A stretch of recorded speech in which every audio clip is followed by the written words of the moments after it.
Dün akşam Silopi Teşkilat binamıza yapılan saldırı neye ve kime hizmet ettiği malum, derin odakların güdümünde yapılan Kürtler arasında fitne ve ateşini tutuşturmaya, onları ile birlikte çalıştırmaya mahkum bir girişimdir.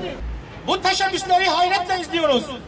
Bu saldırılar için neyin ne olduğunu bilmeyen çocuk ve gençlerimizi kullanarak ateşe sürülmesi acı ve üzüntü verici bir durumdur. Kürt toplumunu kamplara ayrıştırıp çatıştırmak, o topluma yapılan en büyük ihanettir. Bu emellerin sahipleri tutuşturmak istedikleri bu fitneyle toplumun inanç ve değerlerine olan kin ve düşmanlıklarını ispatlamaktadılar.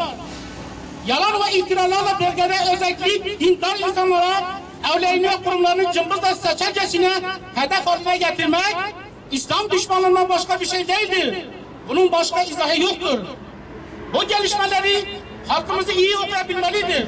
Bunları yapan çeteler halkımızı dininden, inancından uzaklaştırmak, mevcut asayişi ve huzuru bozmak istemektedirler. Müslüman Kürt toplumunun fitne ve savaşa ihtiyacı yoktur. Bu toplumun barış ve huzuru, İslam'a ve kardeşliğe ihtiyacı vardır. Bir hususu özellikle belirtmek istiyoruz. Kimse bizi Rojava'daki savaşa dahil edemeyecek ve o fitne ortamını burada oluşturamayacaklardır. Hüdapar'ın oradaki savaşla hiçbir alakası olmamıştır ve olmayacaktır. Bu saldırıları yapan odaklar ısrarla bizi o savaşın içine çekmeye çalışmaktadırlar.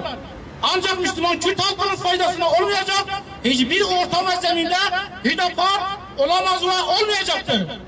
Rojava üzerinden Hüdapar'ı yalan ve iftiralarla kirletmeye ve emellerini alet etmeye çalışanların yalanları deşifre olmuş, kirli yüzleri ortaya çıkmıştır.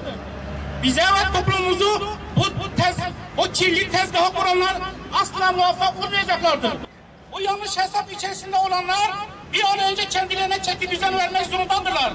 Kimsenin Kürt toplumuna zarar vermeye, anarşi ortamına sürüklemeye hakkı yoktur. Hiç kimse yalan ve iftiralarla bir yere varamamıştır. Bunun halka zarar vermekten başka bir sonucu olamaz. Bize göre halkımızın geleceği, huzuru, insani ve İslami hakları tüm kişisel ve partisel menfaatlerin üzerindedir. Anarşi ve tahammülsüzlüğün halkımıza bir faydası yoktur. Bu tür eylemler Kürt halkının geleceğine zarar vermekte, istikbalini heder etmektedir.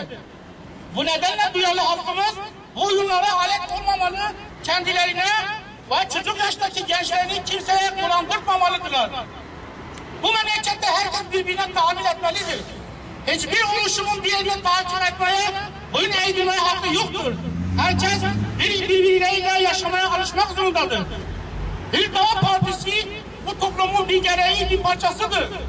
Referansını İslam'dan ve bu toplumun değerlerinden almaktadır. Bu partiyi siz ve sizin beklentilerinizi oluşturmuştur.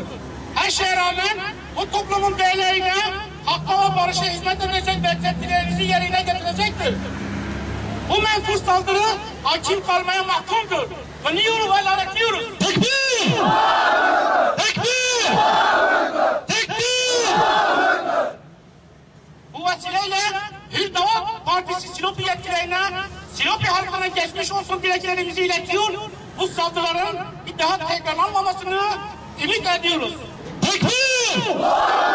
Tekbir!